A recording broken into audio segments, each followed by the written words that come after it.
In the Pungal district, restaurants with enticing smells called to Nellie. Papaya? Papaya? Sammy told her. Vegetarian spring rolls. Gado gado, he said, pointing to someone eating in a sidewalk cafe. One of my favorite salads. Vegetables, cucumber, steamed rice cakes in a spicy peanut sauce. It's no fair being in Singapore and not able to eat. It's like leading a horse to water and not letting him drink. It's like holding a lollipop out of a kid's reach. It's like locking Amy out of a library. It's like... Nellie realized she was talking to empty air. Sammy was behind her, speaking to a guy at a street cart. Sammy came back and handed her a bundle. Here. Goreng pisang. Deep-fried banana fritters. This will hold you over. Plus, I got directions. You are my superhero, Nellie said, through a mouthful of deep-fried deliciousness. Sammy turned down a causeway that ran along the bay. Nellie checked her GPS. No wonder we're lost, she said. The street isn't on the map. B. Arnold Street turned out to be a tiny, overgrown alley. The leafy branches of the trees met over their heads, creating a green tunnel they walked down. Nellie felt like she was underwater. They passed modest cottages painted in pretty pastels, tucked away behind little gardens. B. Arnold's house was blue with yellow shutters. Climbing vines covered the gate, and the door was painted a ravishing shade of pink. Nellie felt reassured by the pots of flowers on the porch. Lovely, Nellie whispered. A double-crosser wouldn't spend all this time gardening and planting flowers, would they? They knocked on the front door. Nellie heard soft footsteps.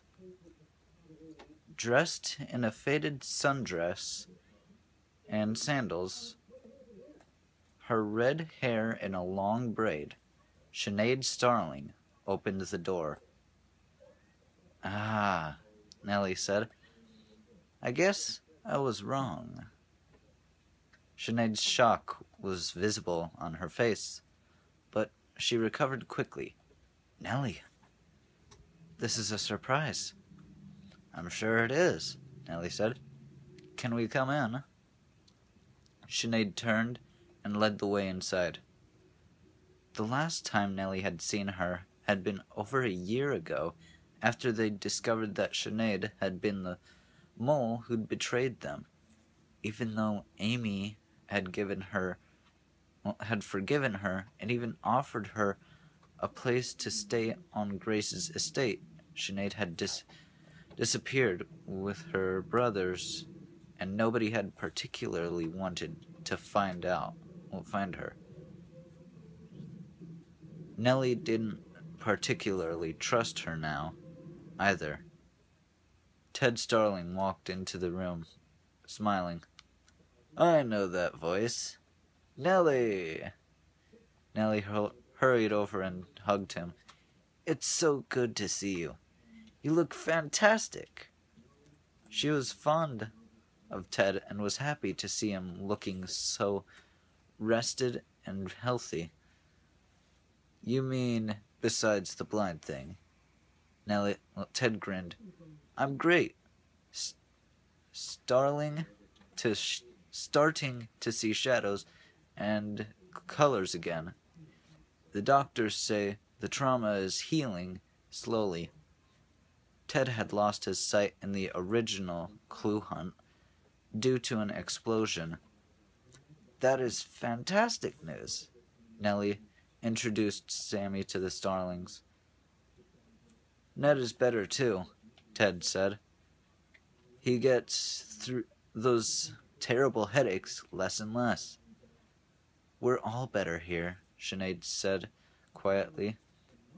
She led them through the bright living room and into a small sitting area off the kitchen. We mostly hang out here, she explained.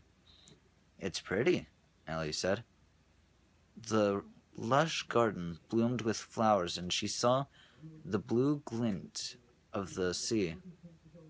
The house was decorated in shades of white and pale blue, except for a glass vase crowded with pink flowers. It was obvious that the starlings had worked hard to create a peaceful home.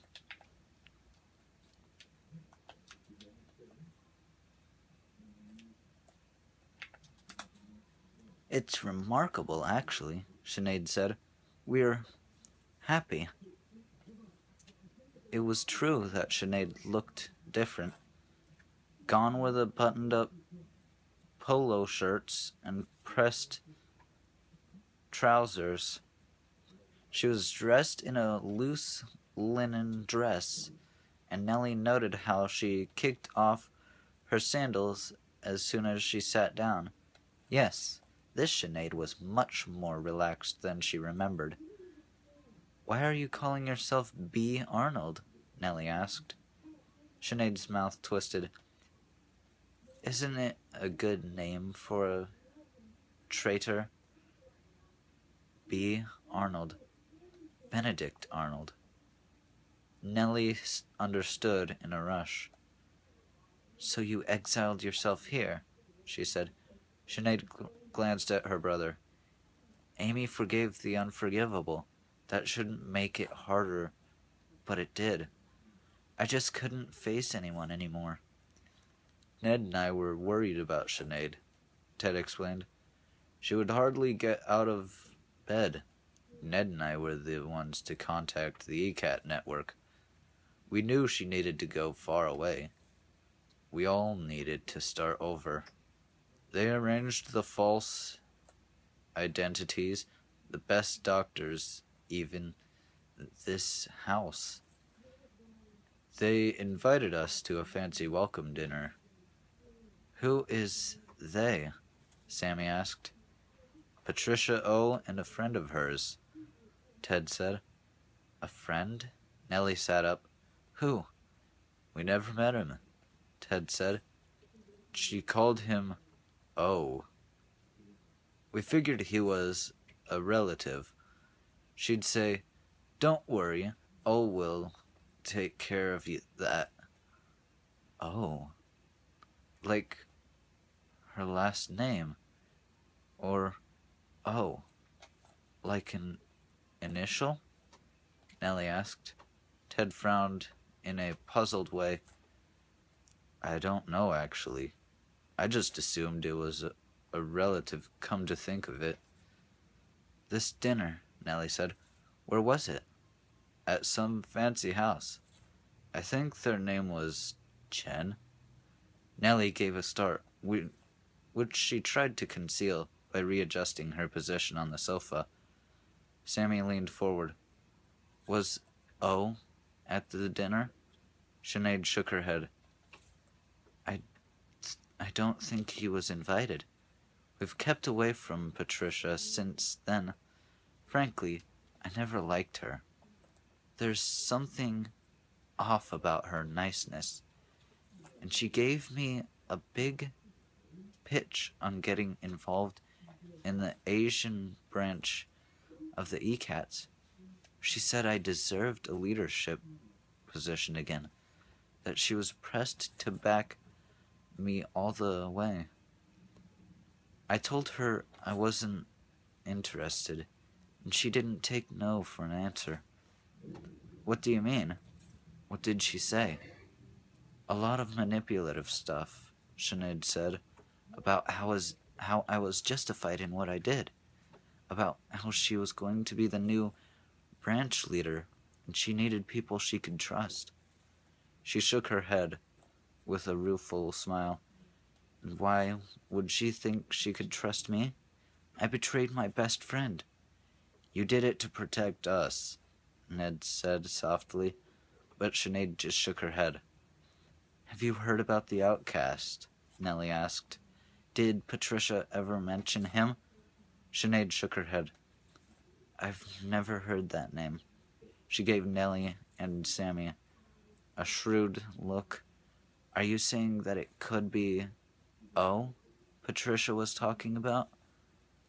Possibly, Nellie said. Patricia has joined forces with someone called the Outcast and kicked Ian Cabra and Kara Pierce out of the mansion. The Outcast is in control, and he sent up a contest to test Cahill leadership. Sinead looked genuinely shocked and concerned. What about Amy? Is she okay? She's fine, Nellie said softly.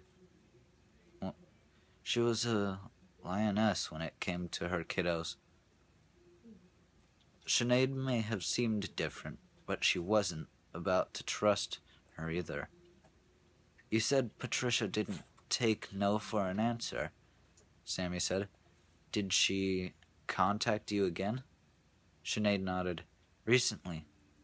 Last month. She asked me to tea at the Raffles Hotel. I didn't want to go, but she insisted. She said she had important news, but actually, she just wanted to pressure me to attend a meeting. She said others who had been wronged by Grace's grandchildren would be there. I told her I didn't feel that way anymore. She said that change was going to happen, whether I liked it or not. It would be better to be with them than against them. She frightened me. I told her not to contact me anymore. I said I wouldn't do anything to betray Amy and Dan ever again. She was quite nasty about it. There was an implied threat. Did she say anything else? Did she give you any names of others? Sinead shook her head. I'm sorry. What about something that seemed small or didn't make sense? Sammy asked. Nothing. A spark of memory lit Sinead's face. Just